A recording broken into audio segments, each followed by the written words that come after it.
All right, so are you ready for this? You send over a stack of articles all about the US government, and well, the theme I'm seeing is hold on tight.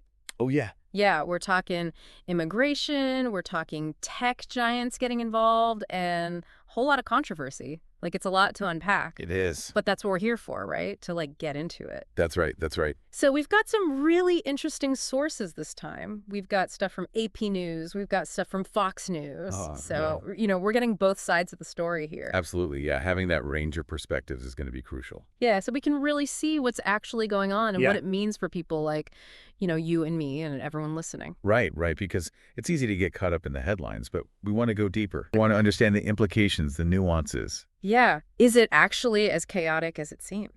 Well, let's find out. Okay, so one name that keeps popping up over and over is Elon Musk Oh, of course. and his Department of Government Efficiency, this DOGE. Right. Right. DOGE. It's making a lot of noise. Yeah, it is. Not all of it's good. Definitely not. I mean, right off the bat, we see 13 states gearing up to sue to try and block DOGE. Whoa, really? Yeah, they want to stop them from getting their hands on these federal payment systems. Which is a big deal A because huge deal. We're talking about the systems that handle sensitive personal data, so security numbers, financial info, all that. yeah, that's scary. It is. A lot of people are worried about the potential for misuse. And you can see why, right? Like Mhm. Elon Musk, he's got his own ideas about how things should run, Oh, but absolutely. doesn't always play by the rules. He's not exactly known for being a fan of bureaucracy. Yeah, and this whole thing with USI, Right, trying to stop their funding. that's a huge organization. It is a major international aid organization. It's like he's going rogue or something. It does feel that way, doesn't it? Like, I guess he really doesn't like the government, huh? It seems that way. It's Huh. interesting, though, because this ties into something we were talking about earlier, Project 2025. Oh, right, that conservative plan to, like, shrink the government. Exactly. And DOGE seems to be a key part of that. So they're not messing around. Nope. They're taking a very aggressive approach. And people are not happy about it. Oh, not at all. There are protests happening all across the country. Yeah, it's no wonder. People are worried about their data, about cuts to essential programs, about Elon Musk's influence. Right, and it's like all this is happening at the same time that federal workers are being offered these buyouts, Right. Like, remember those articles you sent? Yeah. It seems like everyone's on edge about their jobs. Yeah, definitely a lot of anxiety swirling around job security right now. Yeah, I bet this whole DOGE situation isn't helping. No, probably not. It's adding fuel to the fire. Okay, so we've got Elon Musk shaking things up, Yeah. but then there's President Trump. Of course, never a dull moment there. And his immigration crackdown is getting even more intense. It is, and the rhetoric is, well, it's pretty charged. Yeah, like Fox News is using terms like criminal illegal aliens. Yeah, that's strong language. Even for Trump. Yeah, even for him. It makes you wonder what's really going on. Well, it's important to understand this in the context of his overall stance on immigration, right? This isn't just a one-off thing. This builds on years of rhetoric and actions aimed at restricting immigration. So this is like just the next step for him. Pretty much. And it's not just about the rhetoric either. He's actually taking action, like with Guantanamo. Yeah, using Guantanamo Bay to detain migrants. That's a pretty big deal. It is. It sends a strong message. And then there's the thing with Florida state troopers. Oh, right. Deputizing them to act as immigration officers. Can you imagine, like, you're driving home from work, get pulled over for a taillight, Right. and suddenly you're facing an immigration check? It raises some serious concerns about profiling, abuse of power. Yeah, it's a little scary, right? It is. And it highlights the need for transparency and accountability in law enforcement. And this crackdown isn't just theoretical either. Right. There have been real-world consequences. Like those raids targeting that gang, the Trinidad gang in Colorado. Oh, yeah. That was pretty big news. It was, and it speaks to the complexities of immigration enforcement. And it's interesting because Trump specifically mentioned Aurora during his campaign. He did. It's like he's making good on his promises. It seems that way. But there's also the issue of those leaks. Right, that the raids might have been compromised. It's a bit of a mess, frankly. Yeah, it makes you wonder who's really in control. It does raise questions about security, about transparency within the government. Yeah, so we've got Elon Musk, we've got President Trump, and then, of course, there's Congress. Right. They're never far behind. And things are heating up there, too. Oh, definitely. They're trying to rush through this massive budget bill. It's like they're trying to cram everything in. Yeah, it's got tax cuts, program cuts, funding for the immigration crackdown, you name it. It's a lot. It is, and the stakes are high. Can they even pass it? That's the big question, isn't it? And if they do, what's the impact going to be? Well, that's what everyone's trying to figure out. Yeah, it seems like there are going to be some very late nights in Congress coming up. Oh, I'm sure of it. This is going to be a battle, for sure. I wonder if they have enough coffee to get through it all. I doubt it. So we got domestic politics going crazy. Mm. But it's not just happening here at home. Trump is also stirring things up on the world stage. He is. That whole thing with the International Criminal Court is a big deal. Yeah, imposing sanctions because they're investigating Israel. That's not going to win him any popularity contests internationally. No, it's definitely going to ruffle some feathers. A little bold move, for sure. It shows how far he's willing to go to support Israel. Right, even if it means alienating allies and undermining international institutions. And, in the middle of all this political maneuvering, what really struck me were the personal stories. Me too. Those are the ones that really hit home. Like that Michigan lawmaker who decided to have a hysterectomy. Oh, wow. Because she was afraid of losing access to birth control. Right, because of what she called Trump's America. That's a pretty drastic step. It is. It really shows how these political decisions have real-world consequences. Yeah, like these aren't just abstract debates. No, they affect people's lives in very real ways. And then there's the thing with the student newspapers. Oh, right, the ones dropping bylines. Because of Trump's order to deport Hamas sympathizers? Yeah, they're worried about student safety, about potential backlash. It's a tough situation. It is, and it raises questions about freedom of speech, about the chilling effect of these policies. So we've got political chaos, personal anxieties, and the world watching. It's a lot to take in. It is, but I think it's important to understand all of it. Absolutely. Because these events, they're shaping the world we live in. They are, and we need to be paying attention. And that's what we're trying to do here, right? To unpack it all, to make sense of it. Exactly, to provide context, to encourage critical thinking. And hopefully to empower our listeners to engage with these issues in a meaningful way. Well said. It's about understanding the complexities, the nuances, and then deciding what we want to do about it. I like that, what we want to do about it, because we do have a choice. We do. We always do. And maybe that's the most important takeaway from all of this. We're not just passive observers. Right. We have agency, we have a voice. And we can make a difference. We can. All right, so that was a lot to process, right? But I think it's important to take a step back and really think about what we just talked about. Yeah, let it sink in for a bit. Because there's more to come. Oh, there's always more.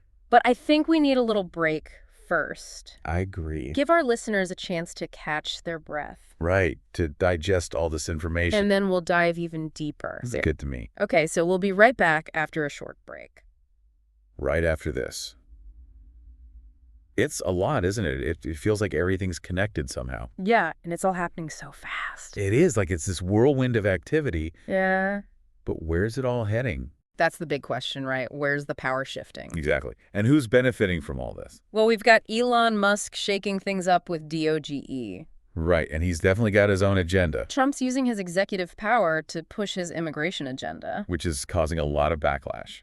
And then we've got Congress trying to push through this massive budget bill. It's like a three-way tug of war. Yeah, and everyone's trying to figure out who's going to win. And I think that's a big part of the anxiety people are feeling. You mean like not knowing who's in control? Exactly. It's this sense of uncertainty, like, are the rules changing? Yeah, and is it even fair? Right. Are rights being protected? Or are they being rewritten without our consent? I mean, think about those student newspapers dropping bylines because they're scared. It's a chilling effect, isn't it? Yeah, and the federal workers worried about their jobs because of their political beliefs. It makes you wonder what's next. It does. Like, where do we go from here? What happens to the U.S. government? Will we see a more streamlined, efficient government? Like what DOGE is promising.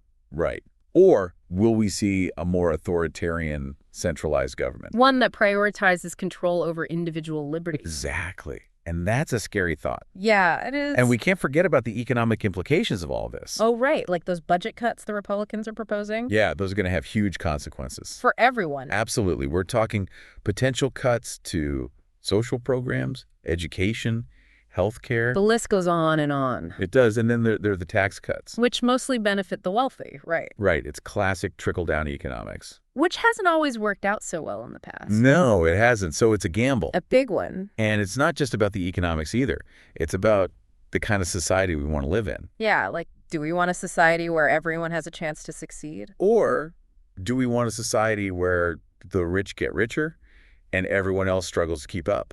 It's like we're at a crossroads. And we need to decide which path we want to take. But it feels like that debate is getting harder and harder. It does, doesn't it? Like everyone's retreating to their own echo chambers. Yeah, it's like we're living in parallel universes. With different sets of facts, different narratives. Exactly. And social media just makes it worse. Because it amplifies those divisions. It's like a feedback loop of outrage. And nobody's really listening to each other. It's a recipe for gridlock and polarization. And it makes it that much harder to find solutions. Because if we can't even agree on the problem... how can we possibly work together to solve it? Right, and that's the danger here. But you know what gives me hope? What's that? Those protests against DOGE and Project 2025. Oh, yeah.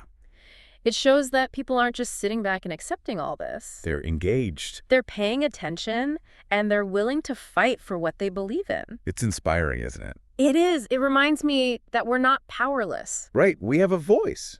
And we can make a difference. Absolutely, and it's not just about protesting. It's about having those tough conversations. With friends and family, with people who disagree with us. Yeah, and voting and volunteering and getting involved in our communities. All of that matters. Because democracy is not a spectator sport. It requires participation. And a willingness to stand up for what we believe in. Exactly. We need to move beyond this us versus them mentality. Yeah, and start thinking about we the people. Because we're all in this together. And the choices we make today will affect everyone. For generations to come. Okay, so we've talked about the political and social fallout of all this. But what about the economic side of things? We touched on the budget bill. Right, but there's a whole other layer here. Yeah, like how these changes could really shake up entire industries. Exactly. Well, let's take the tech sector, for example. Oh, yeah. Good one. DOGE's involvement in the government is just one piece of the puzzle. It's like the tip of the iceberg. Right, and we're seeing increasing calls for regulation of big tech companies. Well, like Facebook and Google. Exactly. Concerns about data privacy and artificial intelligence are growing. And then there's the whole question of how technology is shaping our society. It's like we're having an existential crisis about technology. I know, right? It's this amazing tool, but it can also be used against us. It's a double-edged sword. So how do we use it responsibly? That's the million-dollar question, isn't it? It is, and I don't think we have all the answers yet. No, but we need to start having those conversations. About the ethical implications of technology. About how to ensure that it serves humanity. Not the other way around. Right, and we can't just leave it up to Silicon Valley to decide what's best for us. No, we need more public input, more transparency. And more accountability. Yeah, and we need to be wary of tech companies getting too close to the government. Like DOGE. Exactly. It's a recipe for trouble. It is. We need to maintain a balance of power. Between government, industry, and the people. And we need to make sure that technology is used for good. Not for control or manipulation. Right, because technology should empower us. Not enslave us. Well said. Okay, so we've got the political battle, the social anxieties, and the technological dilemmas.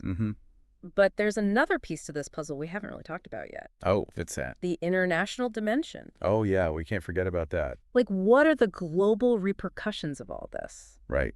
The U.S. doesn't exist in a vacuum. Its actions have ripple effects all over the world. They do, and we're seeing those ripple effects play out in a few ways. Like with the International Criminal Court sanctions. Exactly. That was a major blow to the court's legitimacy. And it definitely alienated some of our allies. It also sent a message that the U.S. is willing to go its own way. Even if it means undermining international norms. Right, and it's not just about the ICC either. Trump's immigration crackdown is having a global impact. Right. Yeah. It is. It's creating this perception of the U.S. as hostile and unwelcoming. Yeah, like we don't want immigrants anymore. And that has consequences for our relationships with other countries. And for our reputation in the world. Right, it makes it harder to cooperate on global issues. Like climate change and terrorism. Exactly. And it could even lead to economic repercussions. Not to mention the humanitarian cost. Right. Many of the migrants coming to the U.S. are fleeing terrible situations. Violence, persecution, poverty. And closing the door on them just creates more suffering. It's a tough situation for sure. It is, but it's one we can't ignore. What happens in the U.S. affects the whole world. And we need to remember that. We do, because our actions have consequences. Absolutely. And we need to think about the kind of world we want to leave for future generations. A world where everyone is welcome. A world where human rights are respected. And a world where we work together to solve problems. It's a beautiful vision. It is, and it's one worth fighting for. I agree. So we've talked about the political, the social, the economic, and the international implications of all this. A lot to unpack. It is, but Yeah. I think we're starting to see the bigger picture. It's like we're putting together a giant jigsaw puzzle. And each piece is connected to all the others. And the more pieces we put together, The clearer the picture becomes. and the more we understand the challenges we're facing. And the opportunities that lie ahead. Exactly. Because this isn't just about crisis. It's about transformation It's about rethinking everything. and creating a better world. For ourselves and for future generations. It's a daunting task It is, but it's also an exciting one. because we have the power to shape the future. We do. And that's what gives me hope. Me too. So let's keep diving deep, keep questioning, Keep pushing for a better world. because the future is ours to create. It is. It really does feel like a tangled web, doesn't it? It does. It's like everything's connected. Yeah. So where do we go from here? I mean, it's easy to feel overwhelmed by all of this. What can we even do? It's a good question. And you're right. It's easy to feel paralyzed. But Yeah. remember what we were saying earlier about individual agency. Yeah. Small steps matter. You know, educate yourself. Okay. Talk to people who see things differently than you do.